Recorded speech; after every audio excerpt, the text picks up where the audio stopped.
Ami aguhaye bisou. te donne un bisou. Le premier yari mariage civil, hein? Parce que si hier c'était le mariage civil, Aliko le 2 et jour. mais demain, le 2 décembre, Le 2 décembre, hein? Italie No qui a musi Kawi, mukuru musi nyirizina. c'est le jour même. Leka mumba mashi kuko nagonda bambabone le 2. Alors acclamons très Aliko fort le nabatumiye Seigneur. deja itariki 22 Mais je vous na kabiri invite déjà y'uku kwezi. le 22 décembre Mwese afin que tous, kugira nabonye iyi minsi mushobora kwicara, merci. vous pouvez vous asseoir. Nabonye ama WhatsApp.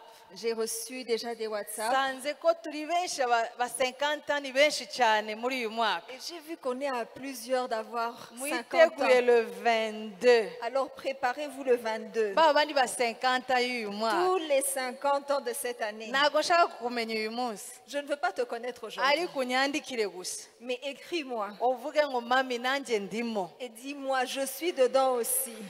Haleluya, ndabasuhuza mu izina rya Yesu. Je vous salue dans le nom de Ndashima Jésus. Imana icyumweru cyose Imana yabanye nanjye. Et je bénis le Seigneur parce qu'il a été Yanshoboje avec nous. gukora umurimo wayo. Il m'a permis d'œuvrer. Ufashe ukomere Imana amashyi cyane. Acclamons très fort pour le Seigneur.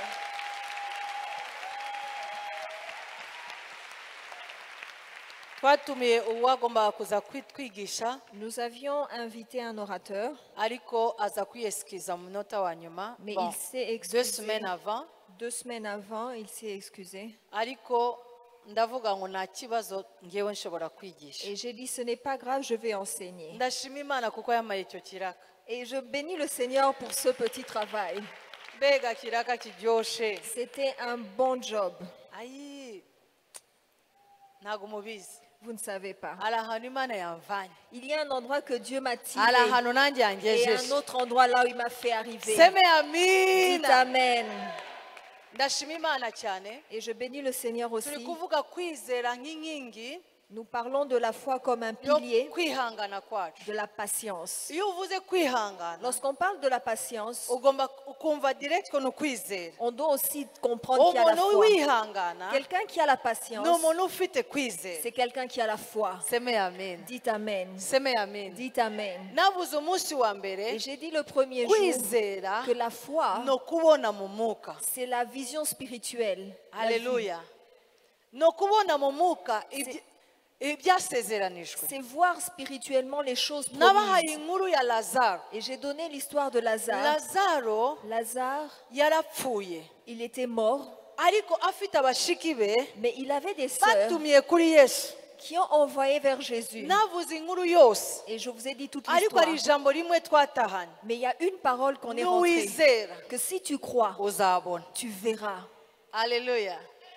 No kuvuga ngo kubona kwacu C'est-à-dire notre vue, ce que l'on voit. nubwo tutarabona mu bifatika Même si nous n'avons pas vu ariko tuba physiquement, tumaze kubibona mu mwuka. mais nous les voyons déjà spirituellement. Ese na mbere ko tugera muri 6e semaine wabibonye deja Est-ce qu'avant qu'on arrive à la 6e semaine, est-ce que tu la vois? ubibona mu mwuka. Tu la vois spirituellement. Twongera kandi kuvuga ngo Et on a dit ceci encore, kwizera que la foi kwacu kuva mu ijambo ryayo. vient de ce que l'on lit dans la parole de Dieu. Ahubwo subiye inyuma Et quand je rentre en arrière, na mbere yo kubona uba wahabonye Kristo cyangwa se wakiriye Kristo, naza kubivuga uyu munsi cyane. et je voudrais dire que même avant que tu ne reçoives, que tu ne vois Christ, Kumva ijambo ryayo écoutez sa mu parole. Baroma 10:17 Dans Romains 10, Bibiliya ivuga ngo 11, 17, kwizera la Bible dit que la foi kuva mu kumva vient de ce que l'on kandi entend. kumva Et ce que l'on entend ijambo ry'Imana. est le message de Dieu. Navuze ngo kumva ijambo ry'Imana C'est-à-dire qu'entendre le message de Dieu, ugomba kuryakira tu dois la recevoir, atari kurisoma gusa, pas seulement lire, ukaryakira muri wowe tu dois recevoir en toi ikahinduka rizima mu buzima et bwawe, elle doit devenir vivante kandi ugatangira kuryatura mu buzima et tu bwawe, dois commencer à la kandi confesser ukayamamaza. et la proclamer. Tuvuga urugero rwa Joshua na Caleb. Et nous avons donné l'exemple de Josué et Imana yabahaye Caleb. amasezerano, La Bible dit que Dieu leur a donné des promesses, muzagera muri Kanani. que vous entrerez dans Canaan. Imana ituma abantu cumi na babiri Et Dieu envoya 12 espions bagenda gutata igihugu cya Kanani afin d'espionner le pays de Canaan. ariko bagezeyo Mais lorsqu'ils sont arrivés nubwo là-bas, abandi baryoherwaga kubona Kanani même s'ils étaient contents de voir le pays, ariko mu mitima yabo no mu maso yabo hari ibindi babonaga dans leur cœur et dans leurs yeux, ils ont vu d'autres babandi choses. 10 barebaga gusa Abanake barebare yes babonye ko ni igihugu cyiza ariko bagira ubwoba kubera Abanake n'abahetsi cyangwa se abari batuye icyo Les gihugu 10 espions ont vu la grandeur des fils d'Anak, bien qu'ils ont vu que le pays était beau, mais ils ont vu que c'était des gens forts et grands. bamaze kugaruka Alors quand ils sont rentrés, ibyo bagiye bavuga c'est ce qu'ils ont dit. byari byahwanyije cyangwa se byari contraire, c'était contraire Ce qu'ils ont dit était contradictoire mu byo Imana yababwiye par rapport à ce que Dieu avait dit. batangira kuvuga ngo bari Abanaki ni Et barebare ils ont dit les fils d'Anak ni sont banini grands, cyane ils sont nubwo forts, tubona ko igihugu ni cyiza même si le pays est beau. ariko ikibazo tubonye Mais hariya le problème qu'on a vu, bari abantu kuko bari barebare ces hommes, parce qu'ils sont ariko grands, twebwe twabonaga turi nk'inzige imbere yabo nous nous sommes vus comme des sauterelles en face d'eux. no kuvuga ngo bari bafite amasezerano C'est-à-dire ils avaient les promesses, ariko ntabwo bashoboye kujyatura mais ils n'ont pas pu confesser ces promesses. uzi ibintu Caleb na Joshua bavuze Mais vous savez ce que Caleb et Joshua ont dit? barahaguruka Ils se sont levés bashishimura imyenda yabo et ils ont déchiré kuko leurs habits. biratubwira ngo uko bariya 10 bavugaga Parce que lorsque les autres 10 parlaient, baciye abandi intege ils décourageaient le peuple. ariko ba bandi babiri Mais les deux, ils barahaguruka se sont levés. baravuga ni Imana Il a nitwishimira dit, si notre Dieu est satisfait Imana en yacu nous, si nitwishimira Dieu se plaît en nous, izatugezayo il nous fera arriver là-bas. mumere Yesu amashi Acclamons très fort pour le hari igihe Seigneur. watura ibintu Il y a des fois que tu watura confesses, amasezerano y'Imana tes ni promesses. nkaho C'est nk'ubusazi comme de la folie. birasa nk'ubusazi C'est comme de la folie. ariko nyamara Mais pourtant, Imana ibifitemo inyungu Dieu a un avantage, tire avantage de Imana cela. yacu iravuga ngo sans la foi Notre Dieu dit que sans la foi, il est impossible de lui croire ntibishoboka ko uyizera, il est impossible de lui plaire ntibishoboka ko uyishimisha, kuko celui qui croit kuko uwizera agomba kumenya ko Imana iriho il doit savoir que Dieu est kandi igororera abayishaka et qu'il récompense ceux qui le cherchent. Yesu ashimwe ku bwa Joshua na Caleb Que Dieu soit loué pour Josué et Caleb. nongera kandi kuvuga ngo uko twizera cyangwa se twizera ayo Et magambo j'ai dit encore que plus nous croyons en ces paroles, turabivuga nyuma tuza kuvuga intambara et nous avons parlé aussi des combats, kuko iyo utangiye kwatura ijambo ry'Imana parce que lorsque tu commences à confesser la parole de Dieu, mu biguhinyuza byose uruhande rwawe parmi les choses qui sont autour de toi qui ne naho marchent pas, satani azana ibigeragezo c'est là où le diable emmène les tribulations. ndabesha Est-ce que je mens? ese ntabwo urabona iyo utangiye kwatura amagambo y'Imana Est-ce que tu n'as pas vu lorsque tu commences à confesser les paroles de Dieu? satani akwereka bya bindi byose bitagenda mu buzima Le bwawe diable commence à t'emmener toutes ces choses qui ne marchent pas dans ta vie. ariko ndashimira cyane Mais je bénis. Pawulo yaravuze ngo Paul a dit ceci. nagwa ni intambara yo kwizera J'ai combattu le combat de la foi. j'ai terminé ma course narangije urugendo Et j'ai fini ma course ariko narinze kwizera et j'ai gardé la foi. mu bigeragezo byacu Dans toutes nos tribulations, icyo Imana igushakaho ce que Dieu attend de toi, usabe ubuntu bwayo gusa demande sa grâce. nk'uko Pawulo yaravuze ngo Comme Paul a dit, ubuntu bwawe burampagije ta grâce me suffit. si kubw'imbaraga Parce que zacu ce n'est pas par la force. tuvuga kugeragezwa Nous avons parlé des Intambara. tribulations, des combats. ariko umunsi wa gatanu Mais le 5e jour, vuga intambwe zo kwizera nous avons parlé du pas de la foi. nubwo bigeragezo bihari Même si les tribulations sont là, bidusaba gutera intambwe il faut que nous fassions le pas de la uyu foi. munsi turarangiza tuvuga ngo Et aujourd'hui, nous allons terminer. imbaraga dufite Nous allons parler de la force que nous Zidukoreramo. avons, qui œuvre en nous, zituma qui fait tuactiva que nous puissions activer, cyangwa tuactiva activer, kwatsa activer kwizera kwacu notre foi. seme amen Dites Amen. baririmbyi bagiye Les chantres sont partis. sinzi bahari barananiwe J'espère. ariko ndashaka ya ndirimbo twaririmbye uyu munsi J'aimerais que nous puissions rechanter ce cantique. n'Imana gutsa imuvinga the mountain C'est le Dieu Nimana c'est Dieu qui ikuraho déplace imisozi. les montagnes ikuraho imisozi. ariko bizaterwa n'imbaraga zo kwizera kwawe. Mais ça dépendra de la puissance de notre foi. Nabajije abantu mu gitondo, J'ai demandé les gens le matin, iyo hari interrupteur, quand il y a un interrupteur, abenjeniyeri barahari hano, il y a des ingénieurs auprès de nous. iyo umuntu atagiye gucana, Lorsque quelqu'un ne touche pas sur l'interrupteur, ese umuriro uraza? est-ce que la lumière peut venir? Yes cyangwa oya? Non. Yes cyangwa no? Oui ou non? Yego cyangwa oya? Oui ou non? Uyu munsi Aujourd'hui, kubera imbaraga ziri muri wowe, à cause de la puissance qui est en toi, ugiye kwatsa, tu vas toucher sur l'interrupteur. ugiye kukanda Tu vas toucher sur muri l'interrupteur. interrupteur Sur l'interrupteur bita kwizera, qui s'appelle la foi. kuko imbaraga ziri muri wowe Parce que cette puissance est en toi. iguha gukora gutya, Elle te donne de toucher. ugakanda aho Imana igutegeka Tu gukanda, touches là où Dieu t'impose de toucher. kuko imbaraga ziri muri Parce wowe. que cette puissance est en toi. Ntabwo uranyumva neza. Vous ne m'avez pas encore bien Ntabwo compris. uranyumva Vous ne neza. m'avez pas encore bien compris. Baefeso navuze ngo kwizera no twakijijwe n'ubuntu kubwo kwizera. Éphésiens dit que nous avons été sauvés par la foi, par la grâce au travers Au de la foi. travers de la foi. Amen. Amen. Amen. Umunsi wakijijwe Le jour où tu as été sauvé, wakira izo mbaraga. tu as reçu cette puissance. Kwizera kwawe. Car ta foi, Reka dusome, reka babanze baririmbe. Ndaza kwibagira. nous allons d'abord Uririmbe chanter. uvuge ngo ngiye kumuvinga mountain kubera imbaraga mfite muri njyewe. Nous allons dire que nous allons bouger et faire soulever des montagnes à cause de la puissance qui est en Ugiye nous. kwimura mountain y'ubuzima bwawe Ugiye kwimura imisozi iri imbere yawe because of your faith. kubera ukwizera kwawe. Because your faith. Kubera ukwizera kwawe. Kubera kwizera À kwawe. cause de ta foi. Vuga kwizera kwanjye Ma foi uzimura va faire bouger imisozi. mes montagnes. Ese ufite umusozi? Est-ce que tu as une montagne Gira devant toi? umugenzi wawe ufite umusozi? Demande à ton voisin, as-tu une montagne Imana devant toi? yiteguye gutegeka Notre Dieu est prêt Kuri uwo musozi, à commander à cette ariko montagne. ikoresheje wowe. Mais il va Ikoresheje t'utiliser. wowe nanjye. Il va t'utiliser moi et Ikoresheje toi. wowe nanjye. Il va t'utiliser moi et Ikoresheje toi. wowe Il va nanjye. t'utiliser moi et toi. Ikoresheje wowe Il nanjye. va t'utiliser moi et toi. Turavuga ceiling. Nous allons Turavuga ngo tugiye kubaka hano. Nous allons construire ici Tugiye gutangira kwishinga. et à cause de cela, nous allons déclencher la foi. Ah, vuga déclencher. Niba utazi France, vuga gusa Nous déclencher. allons déclencher, Gerageza uvuge déclencher. déclencher.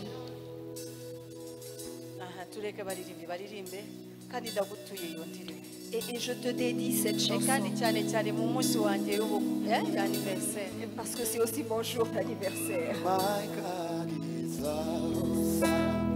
He can move mountains. Urebe wa mountain, Regarde cette montagne. urebe wa musozi ufite imbere yawe. Regarde cette montagne. From the rain. My God is awesome. Heals me when I'm broken. Azagufasha ahandi uri broken, uciye bugufi, ucishijwe bugufi, udashobora kwihangana. My God is awesome. He can move mountains. Keep me in the Azakurinda hide me from the rain. My God, muri valley. is awesome. Heals Aya baba baba baba baba. Eh, abashaka baba baba baba. Eh, abashaka baba baba. Azatwibaraga. Eh, narabashaka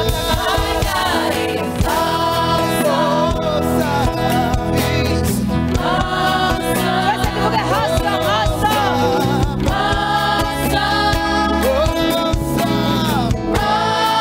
Ubivuge n'imbaraga zose. Awesome.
arashoboye arashoboye kutwubakira ashoboye kurushaho ashoboye guhindura ashoboye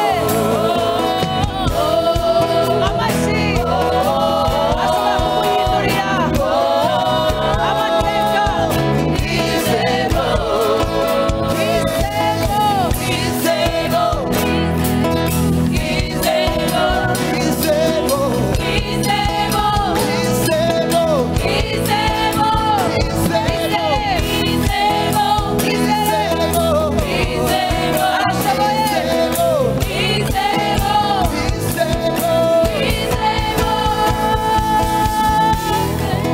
Hallelujah. Iri mugenzi wawe arashoboye. Ton voisin, il est capable. Niyo mpamvu nzakomeza kumwizera. C'est pour cela que je mettrai ma foi en lui. Imana ibahe umugisha worship team. Que Dieu bénisse le worship. Tubashimire cyane. Acclamons pour eux. Muri Luka 7 Dans Luc 7, guhera murongo reka dusome ibirongo. Nuko ayo magambo yose amaze kuyabwirwa kuyabwira abantu ajya Kaperinawumu. Ariho umutware utwara umutwe w'abasirikare pardon, yari afite umugaragu we akunda cyane wari urwaye yenda gupfa. Uwo yumvise iki? Inkuru ya Yesu. Amutumaho abakuru b'Abayuda kumwinginga ngo aze gukiza nde? Umugaragu. Yumvise inkuru ya Yesu. il a entendu Yumvise ko parler n'Imana ikiza. de Jésus Yumvise qui ko n'Imana ishobora. Niwe Jehova Rafa. Qui est Niwe Jehova ukiza Rafa. indwara zose. qui guérit toutes les maladies. Seme amina. Dites Amen. Kane 4. nabo basanze Yesu baramuhendahenda. Nabo batitirije. Ils ont intercédé. Bati ni umuntu ukwiriye ko umugirira utyo kuko akunda ubwoko bwacu ndetse n'isinagogi yacu niwe wayitwubakiye. Afite byose bishoboka. Il a tout. Seve ye twebe turazifite Son CV, nous l'avons. nubwo atari uwacu Même s'il n'est pas ariko parmi nous, akunda ubwoko bwacu. mais il aime notre peuple. Akunda ndetse n'ibyo ibyacu byose. Et il aime ceux qui regardent le peuple juif. Yesu ajyana nabo bamaze kumuhendahenda. Après qu'ils aient supplié Jésus, Mbese barashoboye Yesu. c'est-à-dire qu'ils ont pu avoir Jésus. Uko bagendaga mbese bamuha akastimulus. C'est-à-dire qu'ils ont stimulé Jésus. Aramubwira ati ageze hafi y'inzu uwo mutware hafi shiramo akarongo hafi. Souligné tout près, No kuvuga ngo yaragezeyo deje. c'est-à-dire qu'il était presque arrivé. Yaraje gukora umurimo wayo. Et il était allé faire son œuvre. Uwo mutware namukunze cyane. Et j'ai beaucoup aimé ce centenier. Uwo mutware w'abasirikare amutumaho inshuti ze. Il lui envoya des amis. Mbere yaratumye bande Avant, il avait envoyé 4. atuma abasaza. Et maintenant, il envoie No des kuvuga ngo vieillards. bakuru b'itorero. C'est-à-dire des Ariko sages. nyuma aza gutumaho Mais après, atumaho inshuti ze aravuga ngo il envoya des amis. Nyagasani Seigneur, n'uwirushe ne, prends pas- n'uwigore ne souffre pas, bitankwiriye ko winjira mu nzu yanjye. car je ne suis pas digne que tu I'm entres not chez moi. worthy. Je ne suis pas digne. Iyo mbonye icyo uri cyo Lorsque je regarde qui mbona tu es, imbaraga et ufite la puissance que tu as, icyo numvise ku makuru et yawe les nouvelles que j'ai apprises de nubwo toi, nari kuvuga ngo cyane cyane iyo umuntu atunze cyane souvent quand quelqu'un a des richesses, aba ashaka kwiyemeza il a un certain orgueil. kuvuga ngo ngewe Et dire alors que moi, numvise bya Yesu bya abandi abakozi b'Imana reka baze hano j'ai basange hano. entendu parler de Jésus, ces serviteurs de Dieu qui viennent chez moi. yari afite droit zose cyangwa se yari afite ubushobozi bwose bwo kuvuga ngo Yesu ngwino hano. Il avait plein de droits de dire à Jésus, viens ici. En plus Kandi, yari nde il était qui? umutware Il était centenier umutwe w'abasirikare ni ukuvuga ngo yari d'une troupe centenier. de militaires, c'est-à-dire qu'il avait beaucoup de personnes sous lui. ariko uwo mugabo nakunze guca bugufi. Mais j'ai aimé son humilité. mumere Yesu amashyi cyane. Acclamons pour Jésus. abona ko icyo ari cyo Il a vu que ce qu'il était n'icyo atunze et ce qu'il a is nothing n'est rien mbere y'uhoraho. en comparaison de l'Éternel. Arareba Kristo aravuga ngo ayumvise aravuga ngo nibikwiriye ahubwo ntuwigore. Il a dit, non, ne viens même pas chez moi. Nzi icyo Je connais qui tu ko es winjira mu nzu yanjye. et que tu entres dans ma maison. 7 nicyo gitumye ntekereza ko bitankwiriye ko nza aho uri ubwanjye. C'est pour cela que je ne me suis pas cru digne d'aller en personne vers toi. Amenya ko uwo mugabo ni umuntu udasanzwe. Il a compris que cet homme était un homme Abona extraordinaire. Kristo mu yandi maso. Il a vu Christ avec d'autres yeux. Icyama uyu munsi ukabona Kristo mu yandi maso. Si tu pouvais voir Christ avec Mu d'autres maso yo mu yeux, mwuka avec des yeux bituma spirituels, igihe cyose uca bugufi afin que tu puisses uvuga t'humilier ngo I'm not et worthy. dire tu n'es pas digne. Niba turi kumwe tuvuga Si amen. nous sommes ensemble, dites Amen. Amenya ko nubwo ndi mukuru cyane Il a compris que même s'il est élevé, ariko amusaba ikintu kimwe et il gusa. lui a demandé une chose, Tegeka commande. kuko nzi imbaraga ufite. Parce que je connais la puissance qui est en Nubwo toi. utangeraho Même si tu ne m'arrives pas, but you can say one word. mais tu peux dire un mot. Vuga ijambo rimwe gusa. Dis un seul mot. Nk'uko muririmbyi yaravuze ngo Comme le chantre a dit, tegeka mwami. commande Kuko iyo Seigneur. uvuze ijambo rimwe gusa Parce que lorsque tu confesses, byose birahinduka. tout change. Mumere Yesu amashyi cyane. Acclamons très fort Kuko pour iyo le Yesu Seigneur. avuze Parce que lorsque Jésus I know parle, your authority. je connais ton I autorité. know and I know. Et je connais que je Wowe connais. uvuze ahantu muri ikibazo mfite Lorsque tu parles dans ma byose circonstance, birahinduka. tout va changer. Tegeka Commande, umugaragu wanjye arakira. et mon serviteur sera guéri. Kuko nanjye ndi umuntu utwarwa Car moi qui suis soumis à des supérieurs, n'abandi bantu mfite Pardon. abasirikare ntwara. j'ai des Iyo soldats. mbwiye umwe nti genda Lorsque je dis à un va, aragenda. il va.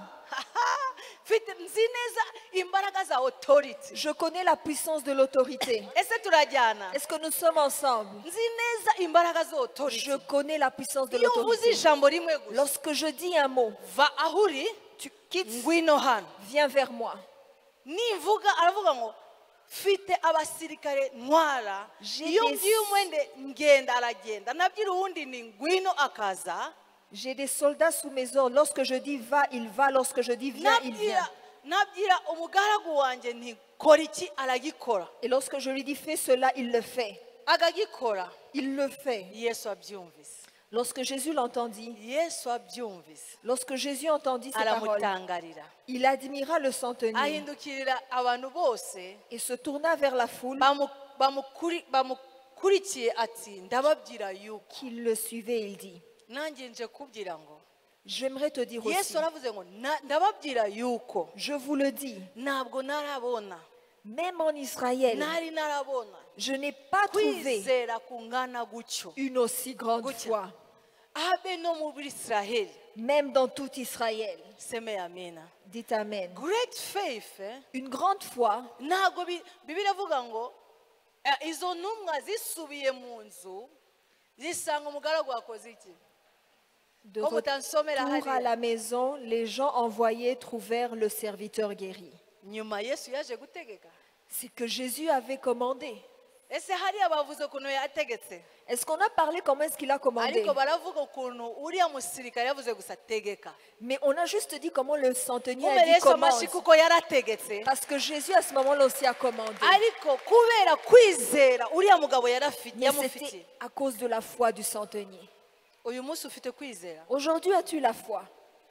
Hari byinshi Imana ishaka gukora Il y a beaucoup de choses que Dieu ku veut faire buzima bwawe dans ta vie biciye kuri wowe wenyine. au travers de toi-même. Kuko izo mbaraga urazifite. Parce que cette puissance, tu Niyo l'as. mpamvu uyu munsi akubwira ngo Aujourd'hui, j'aimerais te Bibiliya dire, avuga ngo imana ishobora gukora La Bible dit que Dieu est capable de mu faire. Befeso 3 Dans Éphésiens 3, ishobora gukora ibirenze il est capable de faire au-delà ibyo twibwira de ce que nous nous disons, n'ibyo de ce dutekereza que nous pensons, kuko imbaraga ziri muri twebwe selon la puissance qui agit en imbaraga nous. zayo ziri muri La twebwe puissance en nous qui zidukoreramo agit en nous. niba turi kumwe tuvuga Si amen nous sommes ensemble, dites niba Amen. ubyizeye vuga Si tu amina crois, dis uwo Amen. munsi wakiriye kristo Lorsque tu as reçu Christ, nawe ufite iyo authority yo tu gutegeka as cette autorité de commander. ufite izo mbaraga Tu as cette puissance. uyu munsi nashaka kubwira ngo Aujourd'hui, j'aimerais te dire, imbaraga ziri muri wowe la puissance est en toi. wanze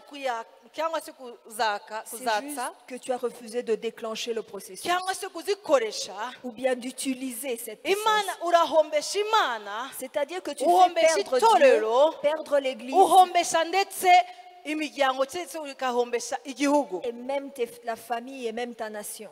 bibiliya iravuga ngo La Bible si dit kubw'imbaraga que ce n'est pas par la si puissance, kubw'amaboko ce n'est pas par la ni force, kubw'umwuka mais c'est par w'imana l'Esprit de Dieu. kandi arakomeza aravuga ngo Et encore, il wa dit, musozi we toi, montagne, witwika imbere ya qui zorobabeli es-tu devant Zorobabel? uzahinduka ikibaya Tu vas t'aplanir et devenir une vallée. uzahinduka ikibaya Tu deviendras une kuko ngewe vallée. ndatura gusa mvuga umusozi Parce que j'ai juste commandé, toi, cyambere montagne. ugomba kuzirikana ikintu kimwe Tu dois juste comprendre une chose. umunsi wakiriye kristo Lorsque tu as reçu Christ, nawe ushobora gutegeka toi aussi tu peux prendre uriya mugabo autorité. yaravuze ngo kristo utegeka La Bible dit que le centenier yumvise dit amakuru ya commence. yesu Il a entendu we parler ntabwo de yari Jésus. afite na yesu mu Il mutima we n'avait même pas Jésus dans son Yumvise gusa cœur. amakuru Il ya a Yesu. juste entendu parler de Jésus. seme amina Dites Amen. yumvise amakuru ya yesu Il a juste entendu amenya parler. imbaraga kristo Et afite il a compris la puissance qui est en uyu Christ. munsi ndakubaza ese uzi imbaraga za kristo Aujourd'hui, j'aimerais savoir, connais-tu uzi la imbaraga puissance kristo yaguhaye que Jésus-Christ t'a donnée? oya ntabwo urabyumva Vous n'avez pas encore compris. matayo 21 Matthieu 21, yesu arabasubiza ati Jésus leur ndababwira uyu répondit, kuri je vous le dis en vérité, mufite kwizera si vous avez la foi, shiramo akarongo aho soulignez, mufite kwizera si vous avez la foi mudashidikanya et que vous ne doutiez point, mutakora nk'iby'umutini gusa non seulement vous feriez ce qui a été fait à ahubwo ce mwabwira figuier, uyu musozi mais vous direz même à cette montagne, muti shinguka ôte-toi de là, shinguka ôte-toi de là, utabwe mu nyanja jette-toi dans la mer. ikindi noneho kirangiriza nakunze cyane Et ce que j'ai aimé, kandi ikintu cyose et toute chose, kandi ibyo muzasaba mwizeye tout ce que vous demanderez avec foi, hahandi uzagenda ukanda mu masengesho yawe là où tu vas déclencher par ta prière, kuko uzi imbaraga ufite parce que tu connais la puissance zo qui est en kwizera toi, kwa wizeye kristo la foi que tu as en Christ, uzi wowe utunze tu connais qui tu as en toi. yaguhaye amaraso ye Il t'a donné, il s'est aguha offert, izina il rye t'a donné son nom, aguha umwuka we il t'a donné son esprit, aguha n'itorero et il t'a donné son aguha église, n'igihugu il t'a donné son ariko pays, cyane cyane mais plus encore. biravuga ngo yarabanesheje kubera twarabanesheje kubera amaraso y'umwana Ils w'intama l'ont vaincu à cause du sang de l'agneau ndetse n'amagambo yo guhamya kwabo et leur parole de leur ntibatinya confession. n'urupfu Et ils n'ont point eu peur de la mort. ibyo musaba cyose C'est-à-dire tout ce que vous demanderez mwizeye avec ugiye foi. gukanda Lorsque tu nawe déclenches, uzategeka tu uzategeka commanderas, wa musozi tu commanderas uzarandura cette kwa montagne, musozi cette montagne, uzakuramo wa musozi Tu l'enlèveras ukuremereye qui est devant toi. niyo mpamvu twavuze ngo kwihangana kwawe C'est pour cela que ta patience kuzaterwa no kwizera kwawe dépendra de ta foi. niba turi kumwe tuvuge Si amen nous sommes ensemble, dites niba Amen. turi kumwe tuvuge Si amen nous sommes ensemble, dites niba Amen. turi kumwe tuvuge amen Si nous sommes ensemble, niba dites turi Amen. kumwe tuvuge Si amen nous sommes ensemble, dites uyu Amen. munsi ndakwinginze Aujourd'hui, je te supplie, activate your faith déclenche ta foi kuko byose urabifite parce que tu as tout. ni wowe nanjye tugomba kuyakitiva C'est moi et toi qui nous devons ariko déclencher. satani azi neza ko waribagiwe cyangwa se urasuzugura icyo uri cyo Mais le diable connaît que tu méprises ou que tu ne connais pas uwo qui tu es. muntu ntabwo yari no mu yuda Ce centenier n'était même pas juif. ariko abwira yesu Mais il a dit à Jésus, tegeka commande. nawe bwira yesu Toi aussi dis à Jésus, tegeka muri uyu musozi commande à cette montagne. kuramo uyu musozi imbere yawe. Enlève cette ese ni montagne. umusozi y'indwara Est-ce la montagne de la maladie ese ni umusozi yo kudahinduka ou bien du manque de transformation? sinzi ikibazo ufite uyu munsi Je ne connais pas ton problème, ariko icyo ngusabira mais gusa ce que je prie pour toi, activate your faith déclenche ta kugira ngo foi ubone imbaraga z'imana afin que tu vois la puissance de yesu Dieu. ashimwe cyane Que Jésus soit loué. naravuze hagati y'cyumweru J'ai dit pendant la semaine, navuze ngo j'ai dit ceci. kuva kasabonita kuza hano Quitter Casabonita et venir ici. yadusabye kuactiva faith Cela nous a demandé de déclencher notre nta foi. muntu wari gutekereza Personne n'aurait cru ko twari kugera hano que nous pourrons arriver ici. mufashe dushimire imana n'amashyi cyane Acclamons très fort le Seigneur. pour usigaye ubona cela. ibintu ukabibona nk'ibisanzwe Aujourd'hui, nous trouvons cela hari normal. ibitangaza bimwe biza mu buzima bwacu Il y a des miracles qui arrivent dans nos vies. ni ukuvuga ngo waraactivize cyangwa se waradeclanshe kera cyane kwizera kwawe Tu peux avoir déclenché ta foi il y a longtemps. bisigaye biba amateka gusa Et c'est comme une histoire. ni ukuvuga ngo faith yawe nshaka uyu munsi Mais la foi que je veux aujourd'hui, ni kuba iba dynamique vuga c'est dynamique une foi dynamique. vuga dynamique Dynamique. dynamics En mouvement. dynamique Dynamique. ni ukuvuga ngo ntabwo nshaka ya faith Je ne veux pas de cette foi ni ukuvuga amateka ya kera qui est dans l'histoire. ngewe ndashaka amateka y'uyu munsi Je veux l'histoire d'aujourd'hui. seme amina Dites Amen. seme amina Dites Amen. witeguye kuactiva faith yawe Es-tu prêt à déclencher urashaka ta guha foi? yesu Est-ce que tu veux guswitchinga hamwe que nawe Jésus puisse uyu venir et munsi ndagusabira déclencher? imbaraga Alors reçois cette atari imbaraga puissance. gusa iyo uzabona C'est pas seulement celle que tu vas ariko imbaraga zo recevoir, guswitchinga mais aussi la puissance pour ati nizo mbaraga déclencher. yo guswitchinga Reçois la puissance pour déclencher. kera Avant, hari igihe dadi yazanaga amakesi mu rugo tukishaka Daddy emmenait des cas de délivrance à peine qu'on était mariés. akabazana mu rugo tukaba icyo gihe ko muzi neza uko adusaba igihe cyose iyo ufite inzu ukaba ufite icyumba cy'amasengero Et vous nous connaissez, on avait toujours une chambre de prière. uko twakiraga abantu Et plus on recevait les gens, iyo badayimoni baratombokaga hariya lorsque les démons commençaient à bouger, nari wa mbere yo kuvuga ngo ngiye muri tuwarete j'étais la première personne à dire je vais aux toilettes. mwabyumvise Est-ce que vous m'entendez? kuko kuri njyewe Parce que pour moi, nagira ku bwoba j'avais peur. uyu munsi ndagukuramo ubwoba mu Mais izina rya aujourd'hui, je Yesu t'enlève cette peur au nom de Jésus. kuko ufite ubushobozi bwose Parce que tu as toute la ubutunzi capacité. ufite no kwizera kwawe La richesse que tu as, c'est ta foi. muri yohane igice ya mbere 5:4 Dans Jean 1, 5:4 Jean 1, Jean ibyabyawe 5, n'imana icyabyawe n'imana cyose musome hariya Car tout icyabyawe n'imana cyose tout ce qui est né de Dieu, gira umugenzi wawe usoma iryo verse dis à ton voisin en lisant, icyabyawe n'imana cyose car tout ce qui est né de Dieu kinesha iki triomphe quoi? ubivuge n'imbaraga Dis-le avec force, ubivuge na wa wundi wabyawe Dis-le n'uwiteka comme quelqu'un qui est né de Dieu. kuko iyo wisuzugura Pourquoi te méprises-tu? kuko wabyawe n'imana Tu es né de Dieu. ubu munsi nje kubwira gusa Et je veux te dire ufite aujourd'hui, imbaraga zo kunesha tu as la puissance pour mukobwa triompher. wanjye ufite imbaraga zo Ma kunesha fille, tu peux triompher. ushobora kunesha bya bitero by'umwanzi Tu peux triompher tous les bya bindi ahora combats du akubwira ngo diable. ibyawe birarangiye Toutes ces choses qu'il te dit que tu ne imyaka peux pas. irarangiye Tout est fini. ntabwo urabona ibyasezeranijwe Tu ne verras pas les promesses. ariko uyu munsi nje kugira ngo Mais aujourd'hui, je veux te dire, activate because haleluya active ta foi kuko wabyawe n'imana parce que tu es né de Dieu. umva noneho ibikurikira Et voici ce qui suit. kandi kuko niko kunesha kwanesheje Et la victoire qui triomphe du monde, niba utazi igifungo cy'igifaransa uvuga la victoire qui triomphe du monde la victoire qui triomphe du monde, bayishyire no mu cyongereza bavuga la victoire qui triomphe de ce monde c'est ta foi la victoire qui triomphe du monde, c'est notre foi. donc ntuzashake intsinzi ahandi hose Ne cherche pas la victoire ailleurs. gira umugenzi wawe ta victoire Ubutsinzi bwawe ni ukwizera kwawe ni ukwizera kwawe. intsinzi yawe Ta victoire, kunesha kwawe ta victoire, kunesha iyi si victoire dans ce monde, vaincre ce monde Vaincre ce monde, ni foi yawe c'est ta foi. nshobora no kurangiriraho Et je peux même finir ici. kuko imbaraga zawe Parce que ta puissance ntago ziba zivuye ne vient pas n'ibyo utunze de tes richesses, n'ibyo utunze ruhande rwawe de ce que tu as autour de ariko toi. icyo ngewe nifuza kuri wowe Mais ce que je souhaite pour toi, ukwizera kwawe c'est ta foi.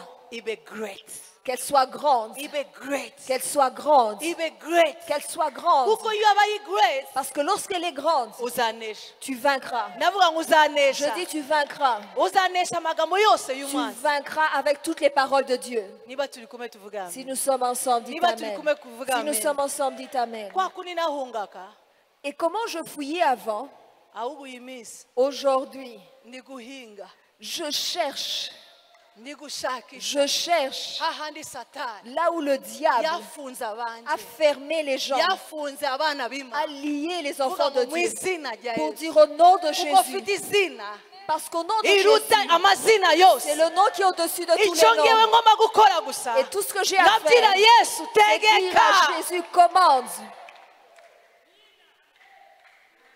tegeka gusa commande. ikibabaje imana Mais ce qui fait mal à Dieu, dufite byose nous avons tout. dufite ubutunzi Nous avons la richesse. ntabwo nshaka kuvuga ubutunzi imari ufite muri konti Je ne parle pas de l'argent dans vos comptes, hein. ariko ndavuga imari yo kwizera Je parle de la richesse de la foi. ndashaka kubyira imari yo kwizera Je parle de la richesse de la kuko foi. ufite kwizera Parce que lorsque tu as la foi, uzagenda wemye tu marcheras droit. uzabwira umusozi we Et tu vas dire à la montagne, witwike imbere yanjye qui es-tu devant moi?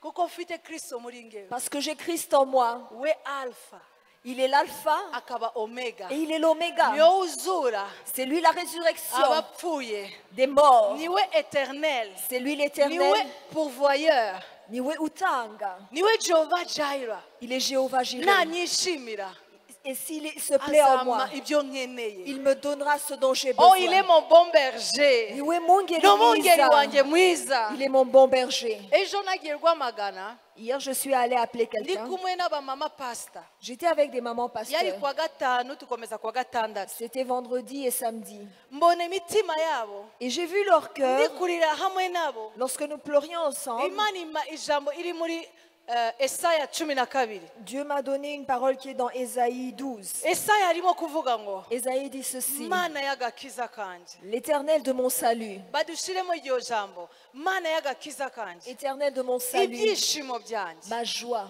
naho nzavomamo ibyishimo byanjye Et c'est de là que je tire mon allégresse. allégresse la joie kuko ntago nzanesha agahinda kanjye Car je ne combattrai pas, je ne pourrai nazi pas imbaraga mfite y'umwuka wera muri ngewe combattre ma tristesse sans connaître ushobora la kuba puissance umunezero qui peut me donner la joie. kuko kristo aravuga ngo Car nehemiya Jésus- yaravuze ngo Néhémie a dit ceci. umunezero y'uwiteka La joie de l'éternel nizo mbaraga est zanjye ma force. kuko uri hano Parce que tu es ici, uri kunesha satani ari kukunesha le diable te vainc n'agahinda avec la tristesse. mbese ukareba ejo hawe azaza mbese zitari kugaragara zitari Tu kugaragara vois que ton futur n'est pas clair et ariko uyu sombre. munsi nkuzaniye inkuru nziza Mais aujourd'hui, je t'apporte une bonne nouvelle. umunezero w'uwiteka nizo mbaraga Que zawe la joie de l'éternel est ta umunezero force. w'agakiza nizo mbaraga La zawe joie du salut est ta force. kuko muri wowe ufite umwuka w'imana Car en toi, tu as l'esprit de Dieu. azaguha imbuto zose Et il va te donner tous les niyo fruits. mpamvu turi kuvuga indangagaciro C'est pour cela que nous parlons des valeurs. kuko tuzi neza muri twebwe Parce que nous savons qu'en nous, ashobora kutuzuza kuba imbaraga ziri muri il twebwe peut nous remplir en fonction de kuko la puissance imbaraga qui agit. z'ubumana bwe Parce que la puissance divine azaza atwuzuze va venir et nous remplir umunezero de joie, amahoro de paix, ibyishimo d'allégresse, kugubwa neza de bonté. duha imana amashyi kuko Acclamons tubifite très byose fort parce que nous avons ces choses. dore imana niyo gakiza kanjye Car l'éternel de notre nzajya salut, niringira ne gutinya Dieu de ma kuko délivrance, witeka yehova car l'éternel, shyiramo akarongo aho, kuko witeka jehova souligne l'éternel, ari we mbaraga zanjye est ma force. reka ngubaze uyu munsi J'aimerais te demander, ukura imbaraga zawe hehe Où tires-tu ta puissance? kuko ngewe nzikura ku mana Car yanjye moi, je la tire de mon uyu Dieu. munsi ndakwibutsa ko Aujourd'hui, j'aimerais te umunsi rappeler, wakiriye kristo le jour où tu as reçu Christ, wakira izo mbaraga tu as reçu cette puissance. imbaraga zo kwizera imana La puissance de croire en Dieu zo guhindura imisozi et de changer les montagnes. bya bindi biguruhije Toutes ces choses difficiles pour toi. akomeza aravuga ngo nzajya nirimbira niwe mbaraga zanjye n'indirimbo yanjye Il est ma force et le sujet de mes louanges. agahinduka Et il change. agahinduka agakiza kanjye Et c'est lui qui m'a mumere sauvé. yesu amashyi niwe gakiza Acclamons très fort pour le Seigneur. navuze exemple imwe mu bibyizi J'ai donné un exemple pendant la semaine.